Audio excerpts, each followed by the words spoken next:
কোটি টাকার ঋণ মুহূর্তেই মিটে যাবে ইনশাআল্লাহ। নামাজের পরে 41 বার পড়বেন। যে কোনো নামাজের, আপনি ফজরে পড়তে পারলেন না, জোহরের নামাজের পরে পড়বেন। জোহরে পারলেন না, আসরের নামাজের পরে পড়বেন। আসরে পারলেন না, মাগরিবের নামাজের পরে পড়বেন। মাগরিবে পারলেন না, এশার সালাতের পরে আপনি পড়বেন।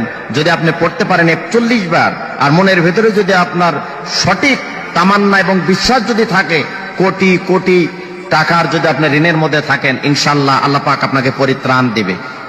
তো আল্লাহ পাক তো আমাকে আপনাকে হেফাজত করবে। আমরা তো ভুলের মধ্যে কেউ নয়। আমাদের চলাফেরা, ওঠা বসা, ব্যবসা বিজনেস করতে গিয়ে অনেক সময় আমরা ভুল করে ফেলি, আমাদের আইডিয়ার বাইরে চলে যায়। আমরা মনে করি ব্যবসা ক্ষেত্রে যদি এত টাকা ইনভেস্ট করি তাহলে মনে হয় যে আমি লাভবান হতে পারবো, কিন্তু আপনার আয়ত্তের চাইতে আপনি লক্ষ লক্ষ টাকা, কোটি কোটি টাকা সেখানে ইনভেস্ট করলেন, এবং বেশি টাকা আপনি সেখানে ইনভেস্ট করার কারণে কোনো কারণে আপনার ব্যবসায় লস হলো, আপনি সেখানে পারলেন না। তো এই ধরনের ভুল ত্রুটি আমাদের হবেই। আমরা মানুষ, আমাদের কাছে তো আর ওহি আসে না, আমরা নিজে নিজে ব্রেন খাটিয়ে চলতে হয়। তো সেই জায়গা থেকে যদি আল্লাহর কাছে আপনি সেইভাবে যদি পরিত্রাণ চান আর ঋণ থেকে মুক্তি চান, তাহলে অবশ্যই অবশ্যই আল্লাহ পাক আমাকে আপনাকে হেফাজত করবেন, প্রোটেক্ট করবেন, এবং সেই ঋণ থেকে আমাদেরকে উদ্ধার করবেন। কারণ মালিক কখনো ফিরিয়ে দিবে না।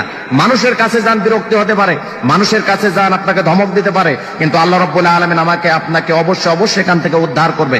আমি যে নিয়মে বলবো, এই নিয়মে যদি আপনি আমল করেন, ইনশাআল্লাহ কোটি টাকার ঋণের মধ্যে জর্জরিত থাকলে, বিপদে থাকলে, মুসিবতে থাকলে, উৎকণ্ঠার মধ্যে থাকলে, পেরেশানির মধ্যে যদি আপনি আর থাকি, অবশ্যই আল্লাহ রাব্বুল আলামিন আমাদেরকে হেফাজত করবেনই। তবে আমলের মধ্যে ভুল করা যাবে না। খুব মনোযোগ দিয়ে শোনার চেষ্টা করুন।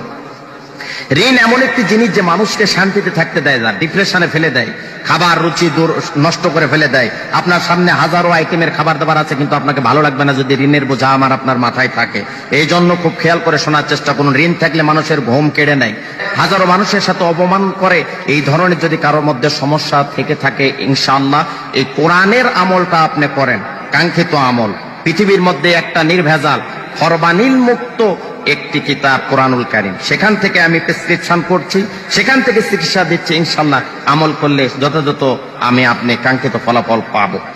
এশার নামাজের পরে করলে আমলটা বেশি ভালো হয়। যদি কোনো কারণে এশার নামাজের পরে না পারেন, তাহলে অবশ্যই আপনি অন্য নামাজের পরে করবেন। দোয়াটি হচ্ছে, এই আয়াতটি হচ্ছে, আল্লাহু নূরুস সামাওয়াতি ওয়াল আরদ, আল্লাহু নূরুস সামাওয়াতি ওয়াল আরদ। এটা এশার নামাজের পরে 41 বার পড়বেন, আর মনে মনে বিনয়ের সাথে, নম্রতার সাথে আল্লাহর কাছে বলবেন যে মালিক, আমাকে অবশ্যই ঋণ মুক্ত করো, তুমি আমার সম্মান ইজ্জত রক্ষা করো, মানুষের সামনে বেয়াজ্জিত করো না, লাঞ্ছিত করো না, অপমানিত করো না। যদি কাঙ্ক্ষিত ভাবে আপনি নত হয়ে নম্র ভাবে আপনি বিনয়ের সাথে মালিককে মেসেজ দিতে পারেন, ইনশাআল্লাহ কোটি টাকার ঋণ থাকলেও মুহূর্তের মধ্যে আপনি ঋণ থেকে মুক্তি পাবেন।